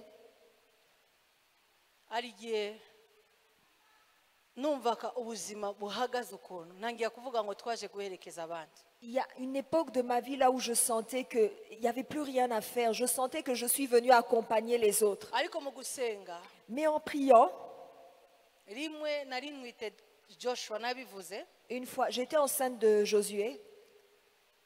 mbona nta kintu dufite J'ai vu, on n'avait rien à la kandi maison. iminsi yarigeze hafi date probable Les dates probables. abamama date Il y probable a Matali qui va couper. no kuvuga ngo ugiye kubyara Le jour, les dates probables. nareba iminsi ukuntu yagendaga yegera Et je voyais les jours avancer. nangiye kubyira imana gira icyo ukora Et je disais à Dieu, fais quelque chose. rimwe dadi yagiye kwigisha Et une fois, Daddy allait enseigner. agiye kwigisha Et en allant enseigner, numva ko ari igitangaza kigiye kuza j'ai cru qu'un miracle allait s'opérer. abigishwa barabizi hari igihe ugenda kwigisha bavuga ngo envelope Et vous connaissez, vous qui enseignez, l'enveloppe. icyo gihe uzi Mais uri ce muri jour-là, crise quand tu es dans la crise, uba ushaka envelope tu veux l'enveloppe. byangezeyo nanjye ntegereza envelope Et c'est arrivé, j'attendais l'enveloppe. vuga imana ishimwe Mais dis Dieu soit loué. imana idufashe Que Dieu nous aide aussi. kandi pole sana mama Lydia Et dites Paul et Sana, ndeba maman. neza uvuge pole sana Regarde-moi bien. ngategereza envelope J'ai attendu shida l'enveloppe. Wapi. iyo imana ifunze ibintu Lorsque Dieu ferme, ni wowe gusa ugomba gukomeza ku active c'est toi qui dois seulement déclencher, activer, ugakomeza ku active activer. ariko icyo gihe nari down Mais à cette époque-là, j'étais vraiment par abantu terre. bakambaza ese ko utaragenda kugurira abana kugurira Et les gens umwana me imyenda demandaient, comment tu n'es pas encore allé acheter la layette? ariko ngareba ngavuga ngo mana bizagenda Mais gute je me demandais, Seigneur, comment ça va se passer? uko niganyiraga Plus je murmurais, mbona abakobwa abadamu batatu baje j'ai vu 3 femmes arriver. binjira mu nzu Lorsqu'elles sont entrées, ariko mbere ko binjira asubira inyuma mais avant qu'elles entrent, mbona imana inzaniye umudamu umwe mbese umushuti wari ugiye kujya muri belgium j'ai vu Dieu m'emmener une femme qui allait aller bientôt en muri Belgique. kinshasa kumva umuntu avugiye belgium À qui cyangwa se mu birigi entendre que quelqu'un va en Belgique? ubona ni nk'aho agiye mu ijuru C'est comme s'il va au ciel, hein,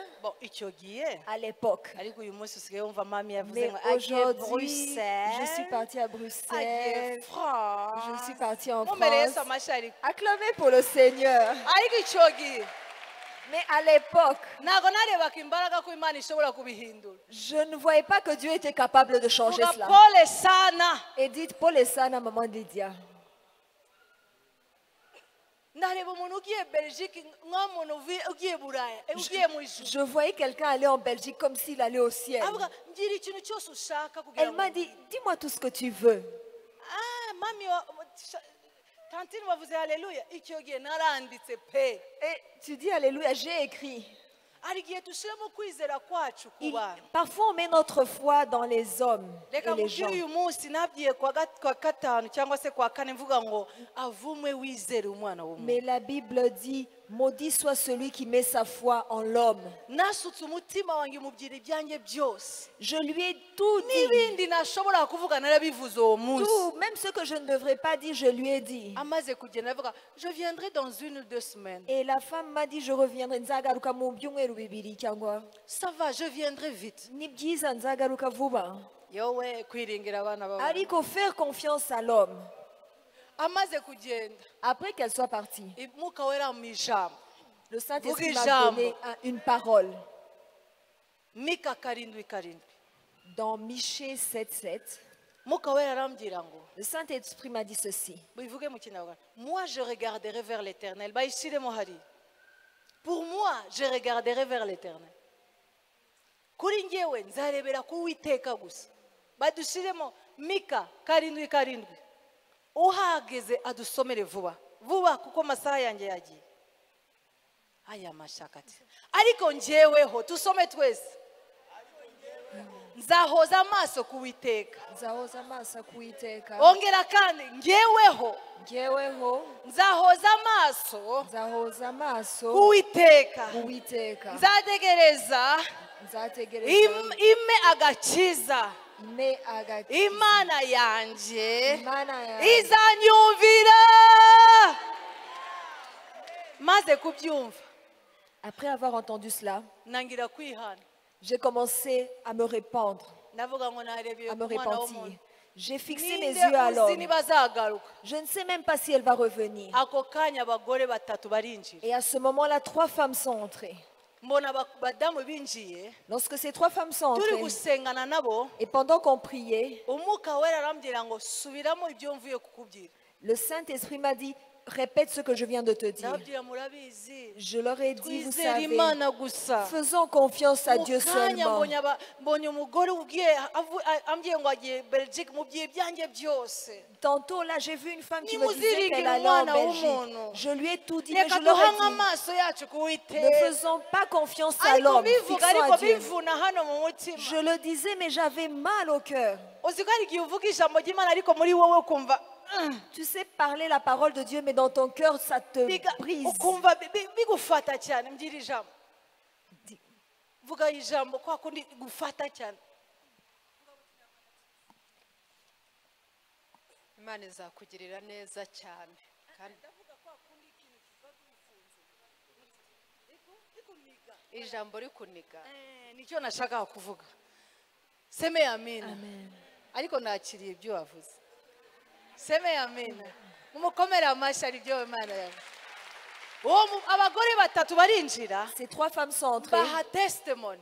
et je leur ai donné ce Ariko témoignage. bamaze kumva iryo jambo. Mais après avoir écouté cette parole, Mbona batangiye kurira. elles ont commencé à pleurer. Ndavuga se ni ikibazo cyanjye. Et je leur ai aussi dit, c'est Ariko mon problème. barijijwe n'iki? Pourquoi est-ce qu'elles pleurent? Niki kibarijije? Pourquoi est-ce qu'elles pleurent? Ko numva ni ngewe ikibazo.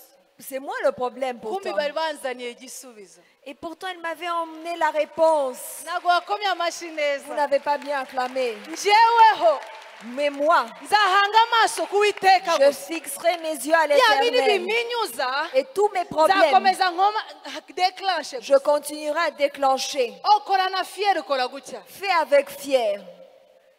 Vuga kandaje nzakanda gusa. Nzakanda. Kandaje. Nukanda Kandaje. abantu kwande hahandi Pas Imana. déclencher chez les hommes, mais Hallelujah! là-bas. Kuko Imana iteguye kuguhindura umusozi wawe. Parce que Dieu s'apprête à changer ta Agiye montagne. kuguha umusozi musha. Il va te donner une nouvelle montagne Uzaha izina risha. auquel tu vas donner un nouveau nom. Ntago wabyumvise. Vous n'avez pas compris. Niba uzayita Hebron. Si tu vas appeler cette montagne Niba Hébron, uzavuga ngo Imana ni igitangaza. l'Éternel est miraculeux. Ariko twese tugire umusozi wacu. Mais nous tous, nous aurons notre Wa musozi montagne. musha. Une nouvelle montagne. Bariya badamu bazanira ibintu byose na Et bimwe. ces 3 femmes m'ont emmené tout ce dont j'avais besoin. Uriya bambonye muri cace mperekeza dadi kuko akenshi muri Congo igihe yigishaga uzi umurimo nakoraga.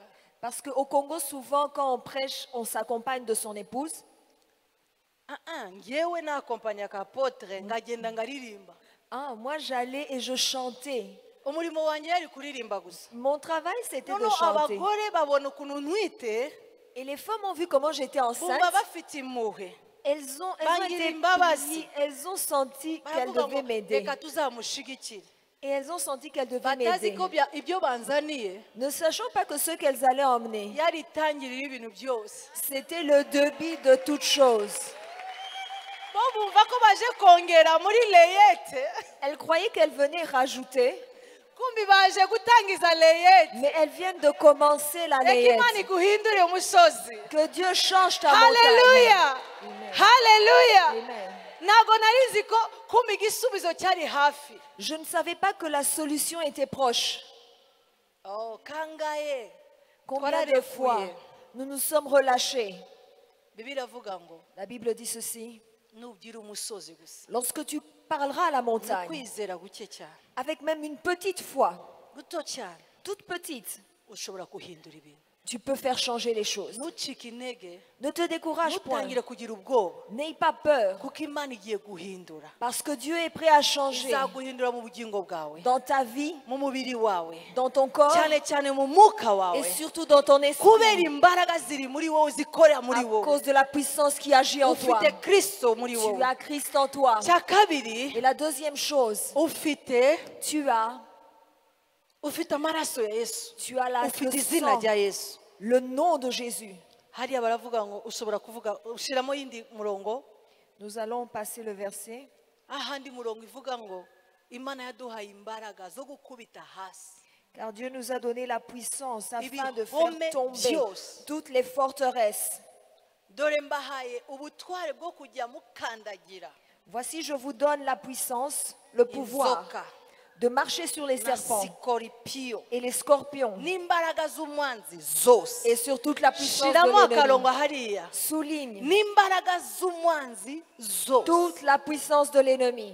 ese wari uzi ko ufite izo mbaraga Sais-tu que tu as cette puissance? aho gusigaye ushaka abakozi b'imana Aujourd'hui, tu cherches les serviteurs de Dieu n'abahanuzi et les prophètes baze bahindura ibintu muri afin wowe qu'ils changent les choses en nta toi. kintu bazahindura Ils ne vont rien changer udafite kwizera si tu n'as pas la foi. wowe nanjye Toi et moi, twizere ayons la foi. kuko yesu yarabivuze Parce que Jésus a nta dit, mwana mutoya pasita arimo kwigisha même un petit enfant, wa wundi uri muri ekodimu celui-là de l'Écodime, avuga izina rya yesu gusa il dit le nom de Jésus. avuga izina rya yesu Il confesse le nom de Jésus. imbaraga z'umwanzi zirahunga Et à ce moment, les forces de ese l'ennemi wari uzi fuient. ko ufite imbaraga zo guhungisha satani Sais-tu que tu peux faire fuir l'ennemi? ntabwo urabyumva neza Tu n'as pas encore compris. usigaye utinya abadayimoni yo muri famiye Tu as peur des démons de ta famille. uravuga ngo mami naguze ibyacu Tu dis, mamie, tu ne connais pas les histoires de chez nous. ahubwo nanjye nje kubwira ngo Mais j'aimerais te dire, Aoub, ufite nawe imbaraga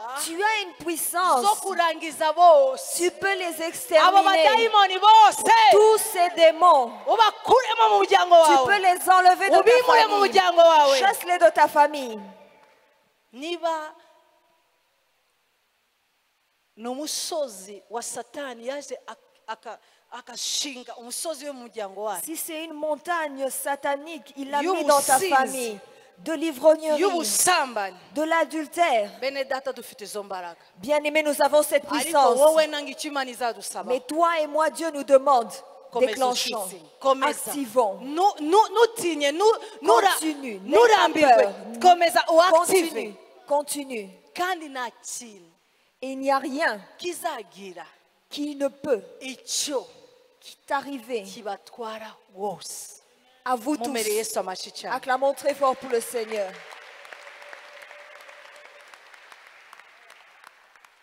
iyi minsi hari abadayimoni Aujourd'hui, il y a des bari démons gutera qui agissent imiryango yacu agissent dans nos familles, bagatera igihugu cyacu agissent dans notre nation, bagatera imiryango yacu dans nos familles élargies. ariko uyu munsi ndaje kubwira ngo Mais aujourd'hui, j'aimerais te ufite dire, ubushobozi tu as la yo capacité gukandagiza de les... ubutware bwose bw'umwanzi Tu as toute l'autorité de Ntuzatinya. marcher sur eux. N'aie pas peur. niba ni ubukene Que ce soit la pauvreté, niba ni ugucikirizwamo que ce soit mourir uyu avant le munsi uje temps. kubwira ngo kubera kwizera kuri muri wowe Aujourd'hui, par la foi qui est en wizeye toi, kristo tu as foi en Christ ushobora byose qui est capable de tout. reka dusabe imana ihindure Demandons à Dieu de imana changer. yacu ntihinduka Notre Dieu ne change pas, ariko ihindura ibyanze mais guhinduka il change tout ce qui n'a pas Reka encore changé. mbisubiremo. Je vais répéter. imana yacu Notre Dieu ntihinduka ne change pas, ariko ihindura mais il change byanze guhinduka mu toutes ces buzima choses bwacu qui ont refusé byanze de changer guhinduka mu miryango yacu byanze guhinduka mu buzima bwacu dans nos vies. ese wari umeze Est-ce uko que, umeze uyu munsi si uko wari umeze kera comme tu es aujourd'hui, c'est comme ça que tu étais dans ese le passé? uracyayibuka uri shomeri Est-ce que tu es toujours chômeur? kubera gusenga kwawe Mais à cause de ta uko foi, wagiye utitiriza mbere mais y'imana parce que tu as intercédé ugaswicinga mu et kwizera tu as déclenché la foi, ukabona igitangaza tu vas voir un miracle. ukabona Tu igitangaza as vu un miracle. warayibagiwe Tu as oublié déjà. ahubwo usigaye b'amateka C'est une histoire. ariko uyu munsi Mais aujourd'hui, genda udeclanshe va encore genda déclencher. udeclanshe Déclencher. komeza udeclanshe Continue à déclencher. umugore umwe hano mu itorero nabivuze muri kite ya mbere Une dame, je l'ai dit dans le premier culte, de cette namukunze église. cyane maze kumva inkuru ye Je l'ai beaucoup aimé après avoir entendu son histoire. amaze imyaka 15 atabyara Elle a passé 15 ans sans avoir d'enfant. aza kubona dadi yari amaze igihe hano ariko iminsi mikeya gusa cyangwa se amezi makeya cyane Elle venait de passer quelques mois ici. araza arabwira dadi ndagukeneye Elle a dit à Daddy, j'ai besoin de toi.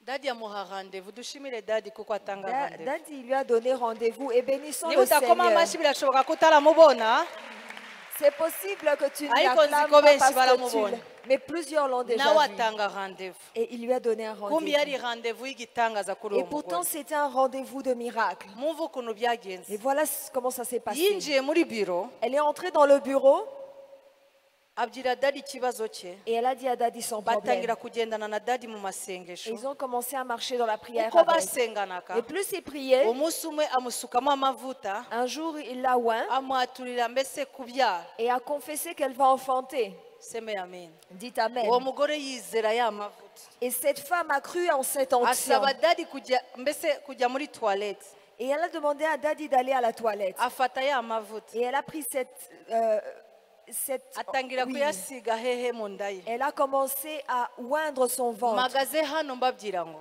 Et je me tiens ici devant uwo vous. mugore ntabwo yabona umwana umwe gusa Cette femme n'a pas eu uyu un munsi enfant. afite abana batatu Aujourd'hui, elle a 3 enfants. kandi wenyine yiteguye kuza gutanga ubuhamya Et elle est prête à venir témoigner.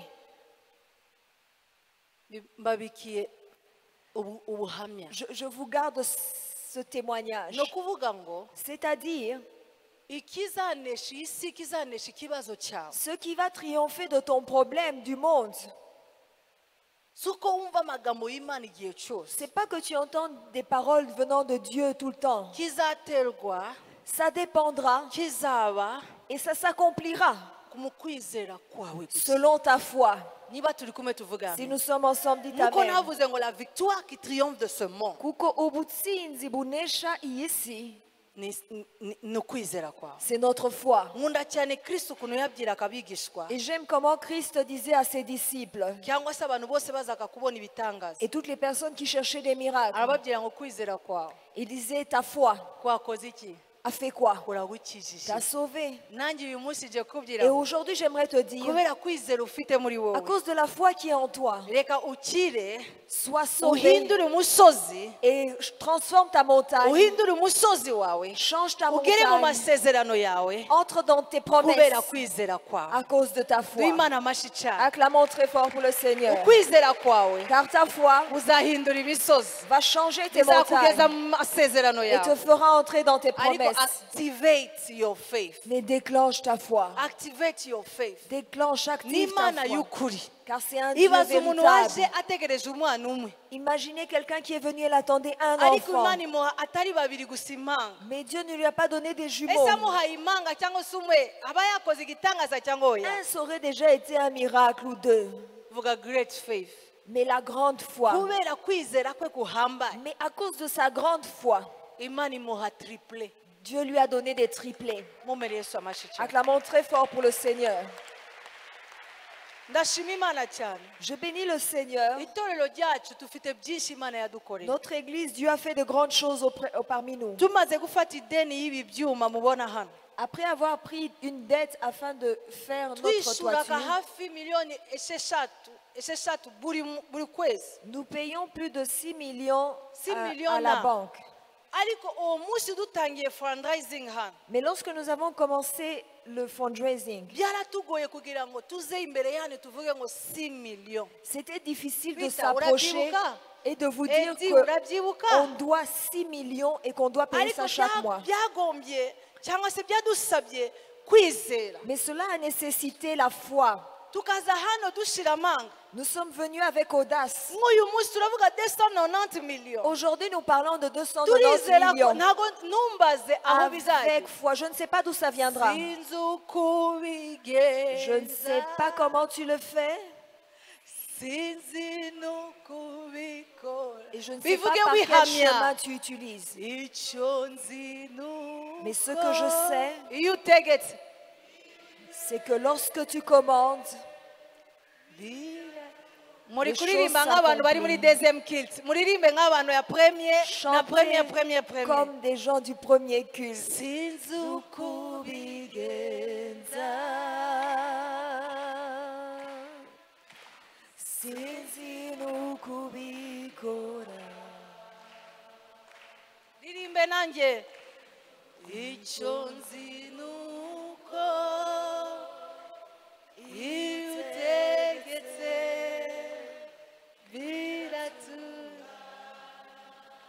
vuga none iyo nkoresheje kwizera kwanjye biratunga iyo ntegetse no kwizera kwanjye Biratunganya. wikomera amashyi kuko wabivuze oya mugumeyo seme amina Dites amen. 6 millions 6 hajya millions. twamaze imyaka ingahe 4 years turimo kuvuga hano 6 C'était millions pendant 4 tuva ans. muri 6 millions On a quitté 6 millions. tugera muri 3 On millions est passé 900 à 3 millions 900. tuva muri 3 millions Et 900 de 3 millions 900. bana b'imana murabona imyaka ine yose Est-ce que vous comprenez, enfant de Dieu, 4 années? baza uri iruhande rwawe Demande à ton voisin.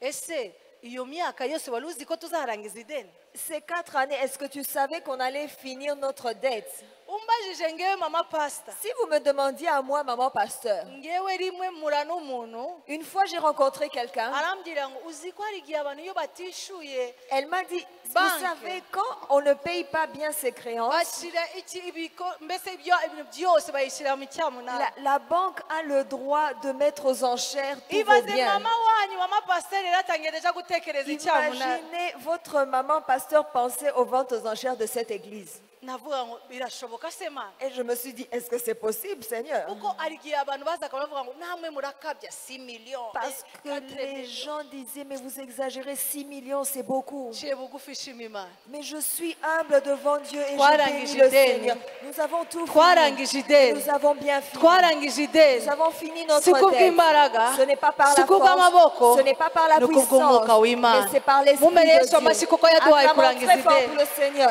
nta kibazo dufite Et nous n'avons aucun ushaka problème. kubimenya Et si tu veux savoir, ushidikanya mu byo ndi kuvuga hano et si tu ne crois uze pas, muri biro yanjye viens dans mon bureau. ndaza kukwereka ibyo batwandikiye Je vais te montrer comment ils nous ont écrit. niyo mpamvu twavuze ngo C'est pourquoi nous ni disons, muri iyi silingi même pour cette ntabwo toiture, dushaka ideni nous ne voulons gira pas umugenzi de wawe dette. Dis à twebwe ton tuzakomeza voisin, tuswicinge nous gusa allons juste Tuzactiva déclencher. faith. Nous allons déclencher la turativa foi. faith Nous allons kugeza aho déclencher tuzarangiza kpm yose jusqu'à ce que nous finissions tuzaselebra n'abuzukuru Et nous allons kuzukuruza célébrer avec nos n'ubuvivi petits-enfants, tuvuga nos imana yacu amis, yagendane natwe parler comme yabaye Dieu, kwizera à marcher avec kuko nous. umwizera wese Car quiconque ntakorwa n'isoni n'est point honteux. wizeye imana Celui qui croit en akizera Dieu amagambo yayo et croit en sa ibyo parole. yabwiwe n'uwiteka La Bible dit, bizasohora ça s'accomplira. niba uri kumwe nange ukomera imana Si amashyi tu es avec moi, acclame niba très fort. ubyizeye komera imana amashyi Si tu crois, I believe acclame. Je I crois, believe je crois. ntabwo nzi ukuntu Je bizagenda ne sais pas comment cela se ntabwo nzi fera. ukuntu bizagenda Je ne sais pas sinzi comment. aho nzabonera akazi Je ne sais pas où je sinzi trouverai aho le imana travail. izanjyana Où Dieu va sinzi n'uwo m'emmener. mutwaro azanzanira Où ce mari, d'où il uwanjye viendra. arahari ariko ndavuga baba Je parle de ceux qui n'ont pas de mari. haleluya seme amina Dites Amen. ongera amina Dites Amen. wa wundi utegereje uzaza Celui qui attend un époux, menya ko sache, ni wowe gusa uzaactiva faith c'est toi qui vas activer cette foi. ntuzemere kuryamisha faith yawe. N'accepte pas de laisser dormir ta foi. gira umugenzi wawe ntuzasinzirize Dis kwizera à ton voisin, refuse de faire dormir ta foi. urebe mu maso neza Regarde ton voisin, ahubwo tugiye guswicinga mais plutôt déclenche-la. ubu igihe cyose uzabona pita hano imbere Lorsque tu vas voir Peter ici uzabona devant, basa na Peter bose ou ceux qui ressemblent à Peter, uvuge ngo mami yaravuze ngo dis, Mamie a dit, si kubw'imbaraga ce n'est pas par la si puissance, kubw'amaboko ce n'est pas par la si force, kubw'amafaranga ce yanjye n'est pas mon ni argent, kubera imbaraga z'Imana mais gusa c'est la puissance umwuka de w'Imana Dieu. zidukoreramo C'est iduha l'Esprit n'ibyo dushobora qui gutanga travaille en nous et qui nous iduha donne de quoi donner. n'amafaranga Il nous donne kugira l'argent ngo twubakire Imana afin que nous iduha construisions pour Dieu. amafaranga Il nous donne kugira l'argent ngo idutunge afin que nous puissions aduha être riches. amafaranga Il nous donne kugira l'argent ngo dutere imbere afin que nous puissions twambare avancer, neza que nous soyons niba bien. mushobora kumera Yesu amashyi cyane Si nous pouvons acclamer pour Dieu. sinzi uko ubigenza I believe God Sinzi n'ukubikora, yendere boshataka ya baba baba icyo nzi nuko iyo utegetse biratungana. hari ukuntu bikora Iyo utegetse biratungana. turimo gutegura gusenga En nous préparant à prier, ingingo nashizemo uyu munsi les points que j'ai voulu iyo twakiriye mentionner, Yesu muri twebwe lorsque nous recevons Christ en nous, twakira imbaraga zikomeye cyane nous recevons une puissance zitwa kwizera Kristo qui est la foi en Christ, zidukomerera zidukoreramo qui œuvre en nous, cyangwa se ibasha gukora ibirenze cyane ou bien qui est capable de faire ibyo au-delà dusaba de ce que nous demandons n'ibyo twibwira ou pensons. kwizera Notre foi bitangira igihe wakiriye Kristo commence lorsque nous recevons Christ. nitwizera Kristo yapfuye akazuka Si nous croyons en Christ qui est mort et ressuscité, turakizwa nous sommes sauvés. ushobora kuvuga ngo se kuko inafite izo mbaraga Tu peux te demander pourquoi je n'ai pas cette ni puissance. kubera na Kristo ufite C'est parce que tu n'as pas Christ. kuko satani azakureba avuga ngo nzi Pawulo nk'uko yabwiye abana les seva Car le diable dira comme il a dit aux enfants de Séba, arababwira ngo nzi Yesu nzi na Pawulo je connais Jésus, je connais Paul. barimo kuza kwirukana abadayimoni Lorsque ces personnes étaient venues chasser les démons, arababwira ngo nzi Yesu je connais Jésus nzi na Pawulo et je connais ariko Paul. mwebwe murinde Mais vous, qui muri êtes-vous? bande Qui êtes-vous? kuko ntabwo bafite kwizera ya Yesu muri Parce bo qu'ils n'avaient pas la foi en Christ nta en eux. kwizera kwa Yesu bari bafite Ils muri bo n'avaient pas la foi du Christ uyu en munsi eux. ndashaka kubwira ngo Mais aujourd'hui, j'aimerais te dire, gukizwa kwawe ton salut, nako utangira kukizwa utangira kwakira izo mbaraga c'est là où tu commences à recevoir cette puissance. ndashaka guhamagara ushaka gukizwa J'aimerais appeler quiconque veut kugira ngo recevoir, aneshe satani afin que tu puisses rero triompher du diable. icyabyawe n'Imana Car ce qui est né kinesha isi de Dieu vint le monde. nawe uzanesha isi kuko wabyawe n'Imana Tu vas triompher le monde parce que tu es né de Dieu. nikodemu yashatse gukora nk'abantu bose Nicodème a voulu faire comme aza tout le kubaza monde. Imana imbaraga ze Il a demandé à Dieu sa kubona puissance ukora ibitangaza pour faire des miracles. Yesu aramubwira ngo Et Jésus lui a dit, utabyawe bwa kabiri tant que tu n'es pas né de nouveau, ntabwo ushobora tu ne peux pas gusobanukirwa ibyo ndi gukora comprendre ce que je dis. tu dois naître de nouveau Ugomba kuvuka ubwa kabiri. uyu munsi Et aujourd'hui, ndakwinginze je te supplie, nutaye utaramenya Kristo ne rentre pas sans connaître Christ. kuko Kristo ashaka kugukoresha ibitangaza Car Christ veut agir et faire des miracles avec toi. azakuneshereza mu isi Il va te faire vaincre dans ce monde. uzanesha satani Tu vaincras le diable uzanesha n'iyi kamere et cette chair. uravuga ngo se ko byarananiye ubusambanyi Tu kuvamo peux dire l'adultère, j'arrive Nous pas à m'en aussi. défaire. L'ivrognerie. Mais aujourd'hui, dis à Dieu, ndakeneye wowe j'ai besoin de toi. ni wowe nyine muzima C'est toi dont j'ai besoin niba dans uhari ma vie. ndashaka kugufasha Si tu es ici, j'aimerais t'aider. uzamure ukuboko kwawe gusa Lève ta main. nturangare mwene data Ne sois pas distrait, kuko hari bien-aimé. igihe satani akubwira ngo n'ubundi Parfois, le diable ninde te ukuzi dit, hano tu es... ninde ukuzi Qui te connaît ici? ahubwo wowe nanjye Mais toi et moi, tumenye neza connaissons très ushobora bien. kutwihishaho ukagenda kwihisha kure cyane Tu peux y'Imana se cacher de tout le monde. mais Dieu te connaît ariko Imana irakuzi. Dieu connaît ton cœur. Imana izi umutima Niba wawe. wumva ko wifuza Kristo nk'umukiza Si n'umucunguzi, dans ton cœur tu zamura souhaites ukuboko kwawe Jésus-Christ comme gusa Seigneur et kugira Sauveur, ngo lève izo ta main mbaraga tuvuze hano afin que cette puissance dont zo on parle, kwizera yo guhindura de la ibyanze guhinduka foi qui change toute chose, nawe bikugereho. puisse t'arriver. Ndabizi ko uhari, Je sais que tu es là. uratinya gukizwa. Tu as peur d'être sauvé. Zamura ukuboko kwawe duce bugufi dusenge. Mais penchons nos têtes dans la prière. Dusenge kuko ni umwanya satani adakunda. Parce que c'est un moment que le diable n'aime pas. Niba uyu munsi tuvuga kunesha isi, Parce que si aujourd'hui nous parlons de vaincre le monde, niba nta bwoba dufite mbere ya satani, si aujourd'hui nous n'avons pas de crainte devant le kuko diable, dufite wanesheje isi. c'est parce que nous avons celui qui a vaincu le Biravuga ngo monde. uri muri twebwe La Bible dit que celui qui est en nous, aruta uri mu isi. il est plus fort que celui qui est dans Zamura le monde. ukuboko kwawe ngo ufashe gusa kubwakira Kristo. Lève ta main et nous allons t'aider à recevoir Jésus.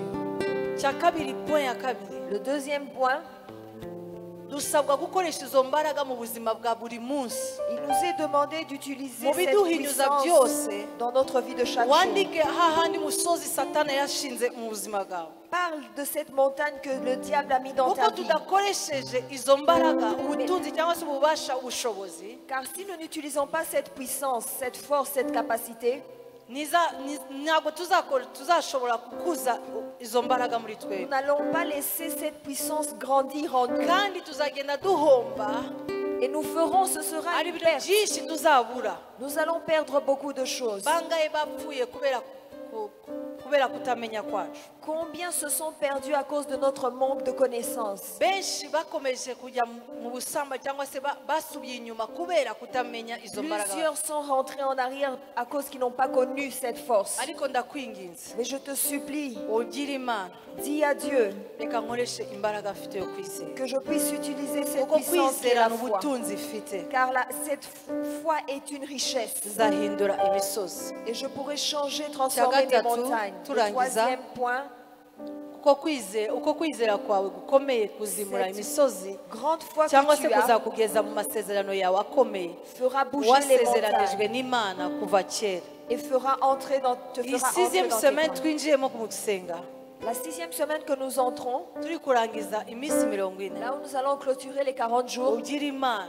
dis à Dieu, ndashaka uhindura umusozi. je veux que tu changes ma Wa montagne. musozi satani ashinze mu muryango wanjye, Celle-là que le diable a mis dans ndashaka ma gushyiramo famille. umusozi wawe, J'aimerais mettre ta ndashaka gushinga montagne. umusozi wawe J'aimerais mettre ta montagne. ahandi uzita Siyoni. Là où ce sera appelé Sion. Uzavuga ngo hano iwanjye ni Siyoni, Là où ici j'appellerai Sion. iwanjye mvuga ngo ni sanctuaire du Dieu vivant. Le sanctuaire du Dieu Uko vivant. nkomeza guswicinga ngatura, En continuant à déclencher et à umuntu wese confesser, uzinjira uwanjye n'abana banjye bose tout ce qui entra dans ma maison, utarasobanukirwa ko ari muri sanctuaire du Dieu vivant, qui ne comprend pas ngewe que ndakomeza c'est le guswicinga, sanctuaire. Je veux continuer à nzakomeza kwizera déclencher, Imana yanjye continuer à avoir foi kugeza en aho Dieu, nzabona amasezerano. jusqu'à ce que j'atteigne Niba mes turi kumwe tuvuge promesses. amina. Si nous sommes ensemble, dis Uyu amen. munsi urimo guswicinga, Aujourd'hui, déclenche ta tangira foi. usenga Imana, Commence à ugire prier. Imana, sinzi uko bizabikora, Dis, je ne sais pas comment tu ariko feras, unyeretse ko kwizera kwanjye mais tu m'as montré que ma nizo foi, mbaraga zanjye. c'est ça ma force. Kwizera kwanjye Que ma foi kuzatuma fera nshobora que je puisse kwihangana, être patient. kuko niwe uhindura ibyanze Parce guhinduka. que c'est toi qui changes les choses impossibles. Abashaka kwakira Kristo Ceux qui veulent recevoir Christ, nibo wagize isoni yo kuza hano imbere. tu as honte de venir ici Nkomeje devant. kuguhamagara, Je veux continuer à t'appeler. uravuga ngo se nze hari imbere Tu te demandes que je vienne devant. ko abantu bose baranzi, Tout le monde me connaît. ariko ndagusaba Mais je te zamura demande, ukuboko kwawe gusa, lève ta main seulement. ndatuma umuntu aho wicaye Et je vais envoyer là où tu kugira ngo es, agufashe, afin que cette kuko personne puisse satani t'aider. ntabwo ashaka kumenya izo banga. Parce que le diable ne veut pas que tu connaisses ce secret. Iyo banga yo kumenya ko ufite Kristo muri wowe, Le secret de ufite connaître Kristo muri wowe, que celui qui a Christ ushobora en lui, guhindura ibyanze guhinduka. que tu peux changer l'impossible. Turi gusenga ndi guhamagara abashaka gukizwa. Et pendant que nous prions, Karibu j'appelle baririmbyi, ceux qui merci, veulent être kwihangana sauvés. kwanyu. Usenga nanjye nsenge. Nous allons tous prier. Yenda rabasata kalabashata kalabashata kalababa. Abashaka tekele boshaka takala basheke teke teke teke teke bashaka. Kalabasata tekele boshaka takata.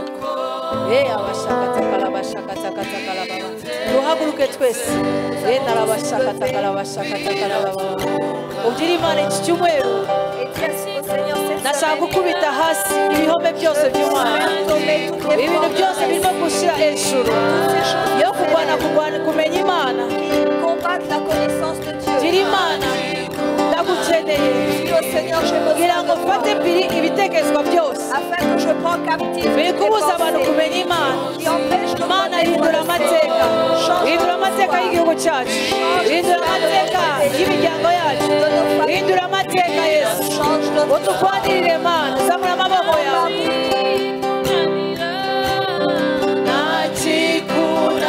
ntakikunanira uririmbe no kwizera chante avec foi.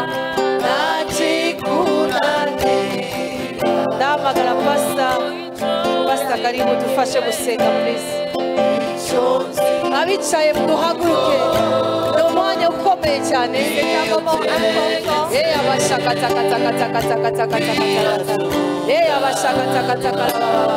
ereka Imana umusozi w'umuryango wacu aho satani agusuzumuza aho satani azana igisuzumuro ugira Imana azakomeza kukwizera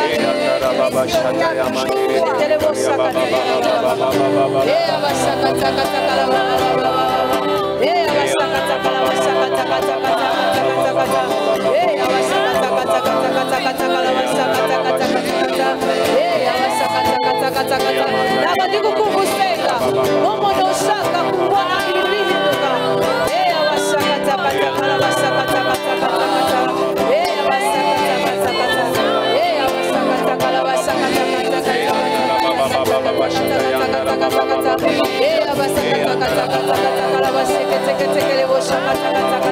ndakumva urimo gusenga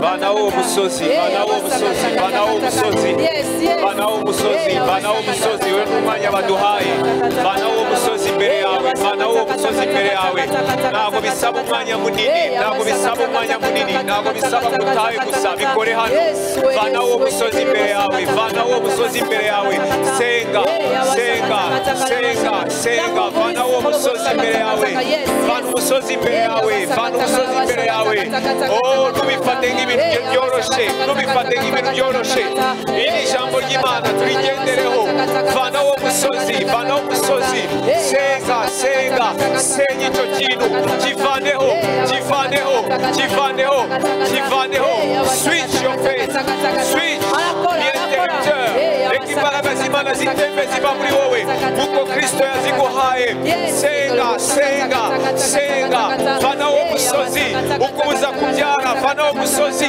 ukubuza gusenga, vana wo musozi, ukubuza kumvikana n'umugore wawe, vana wo musozi, ukubuza kumvikana n'umugabo wawe, vana wo musozi, wateye abana bawe, vana wo musozi ku mubiri wawe, vana wo musozi mu muryango wawe, vana wo musozi mu kazi kawe, ari ahantu hari umusozi, vanaho, vanaho, vanaho, wibikinisha, wibikinisha, iyi ni opportunity Imana iduhaye, vana uwo musozi, vana umusozi imbere yawe, si imbaraga zawe, si amagambo menshi yawe, ni Imana muri wowe, ni umwuka w'Imana muri twebwe, vanaho, vanaho, vana uwo musozi, vana uwo musozi ku buzima bwawe, vana icyo kintu ku buzima bwawe, Uwiteka Nyiringabo, Uwiteka Nyiringabo, turahagarika imigambi y'umwanzi ku buzima bwacu, ku mibiri yacu, ku bugingo bwacu, ku bitekerezo byacu, ku muryango wanjye, ndavanaho imbaraga z'abadayimoni, imbaraga z'abarozi, imbaraga z'ikuzimu, imirimo y'umwijima, vaho mu izina rya Yesu, vaho mu izina rya Yesu Kristo, mu izina rya Yesu Kristo w'i Nazareti, Satani vaho, vaho, vaho, va ku buzima bwanjye, va ku mugore wanjye, va ku bitekerezo bye, va ku bugingo bwe, va ku mubiri we, va ku bana banjye, va ku bitekerezo byabo, va ku bugingo bwabo, va ku mibiri yabo, mu izina rya Yesu Kristo w'i Nazareti, mu izina rya Yesu Kristo w'i Nazareti, Satani vaho, vaho, vaho, vaho, mu izina rya Yesu Kristo w'i Nazareti, vaho, vaho, mu izina rya Yesu Kristo, va ku kazi kanjye, va mu mirimo yanjye, va mu bitekerezo byanjye, mu izina rya Yesu Kristo w'i Nazareti, mu izina rya Yesu Kristo, va mu mirimo yanjye, va mu mirimo yanjye, mu izina rya Yesu Kristo w'i Nazareti, vaho wa musozi we, uri iki imbere yanjye ndakubwira ngo vaho vaho selon la puissance qui se trouve en moi selon la grâce de Jésus en moi ndakubwira satani vaho imirimo yawe vaho izina rya Yesu Kristo turategeka abana turategeka abana turategeka abana mubatabyara turategeka abana turategeka abana inda zifunguke mu izina rya Yesu inda zifunguke mu izina rya Yesu mu izina rya Yesu mu izina rya Yesu turategeka ubwumvikane hagati y'abashakanye mu izina rya Yesu mu izina rya Yesu turategeka kumvikana guhuza imigambi guhuza ibitekerezo mu izina rya Yesu mu izina rya Yesu mu izina rya Yesu turategeka indwara kuva mu bantu mu izina rya Yesu mu izina rya Yesu ndwara vaho vaho vaho vaho vaho vaho vaho mu izina rya Yesu Kristo mu izina rya Yesu Kristo i Nazareti mu izina rya Yesu Kristo mu izina rya Yesu turatura akazi abantu bakora imirimo bishimiye imirimo bahamagariwe imirimo bishimiye imirimo bahamagariwe mu izina rya Yesu mu izina rya Yesu turatura amahoro mu kazi gutera imbere mu kazi gukora imirimo ukayikora neza ukayinoza turatura ukuboko kwiza kw'Imana mu maboko yawe utuma usoza imirimo neza mu izina rya Yesu mu izina rya Yesu mu izina rya Yesu mu izina rya Yesu mu izina rya Yesu mu izina rya Yesu turatura abashakanye guhuza kubona umwanya wo kubana kubona umwanya wo kumvikana mwami Imana abakora hirya no hino turatura gukora ahantu hamwe mu gihugu kimwe ahantu hamwe mu izina rya Yesu mu izina rya Yesu mu izina rya Yesu ora mashaka yama ora baba shaka yamande mandorobo shaka yamanderebe mandorobo shaka yamanda mandorobo shaka yama urushaka guhesha icyubahiro abana baguhesha icyubahiro imiryango iguhesha icyubahiro mu izina rya Yesu Kristo w'i Nazareti izina rya Yesu Kristo w'i Nazareti izina rya Yesu Kristo w'i Nazareti mandorobo shaka yamanderebe mandorobo shaka yamanderebe oya baba mandorobo shaka yamanderebe mambrakata yamanderebe mambrakata yamanderebe mambrakata yamanderebe mandorobo shaka yamanderebe marobo shaka yamanderebe mambrakata yamanderebe mandara baba baba baba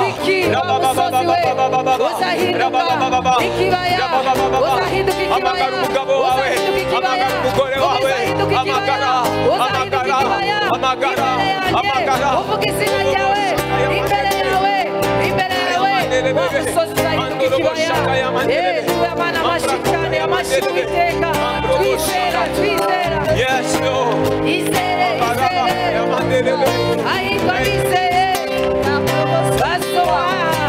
bazabona ibyabyiwe n'Uwiteka byose byasezeranijwe byose turwaye amashyi n'impundu Yesu wacu tunezerewe tuzakomeza kukwizera umukora ibirenze ibyo dusaba n'ibyo dutekereza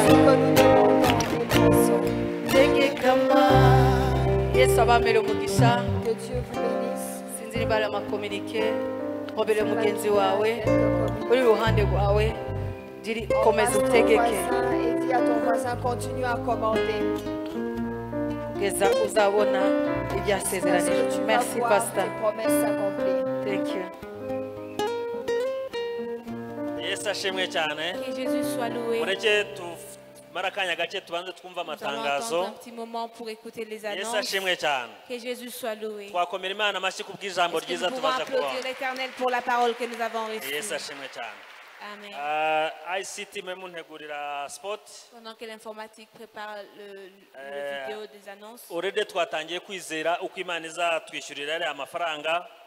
nous commençons à remercier Dieu parce qu'il va nous aider à payer. Hano hari umukirisitu wakoze imibare yihuse cyane aravuga ati Un chrétien a fait des calculs tugendeye muri rapides, cya il a dit, cyanditswe cyo muri Genesis 14:14 en se basant sur l'écriture de Genèse chapitre 14. tukaba abana 318 bakuriye muri iyi nzu Et si nous sommes 318 enfants qui sont nés et nitwiyemeza mu grandis dans mezi cette maison, 9 et dans 9 mois, si nous prenons dukurikije ceci kwizera à tumaze cœur, kumva none ahangaha après avoir écouté cette buri foi umuntu que azajya nous avons appris azashaka aujourd'hui, ibihumbi 101 n'amafaranga 328 azajya atanga buri kwezi mu mezi 9. chacun peut donner cette somme durant chaque mois durant les ayo 9 mafaranga mois. rero ukurikije no kwizera dufite Avec la foi que nous avons en nous na Yesu turimo et Jésus qui ni vient en nous, amafaranga make cyane. ce n'est pas beaucoup d'argent. Reka rero iki cyumweru tugiye gukora Et durant la semaine que nous allons commencer, tuzamuka umusozi nous allons monter la montagne, nka cya cyanditswe cyo muri Hagayi, comme l'écriture dans Agé. tugiye gushaka ibiti ku musozi Nous allons chercher les arbres, maze tuze twubakira Imana. du bois pour construire la maison. naho de izaba Dieu. yicaye Et là où il sera izumva ko siégé, twayihimbaje. il va écouter Yesu ashimwe nos cyane. louanges. Reka turebe spot. Nous allons suivre les annonces. Isi ashimwe cyane bwoko bw'Imana unamwanya mwiza w'amatangazo tugiye kubagezaho ndi Karen umutesi.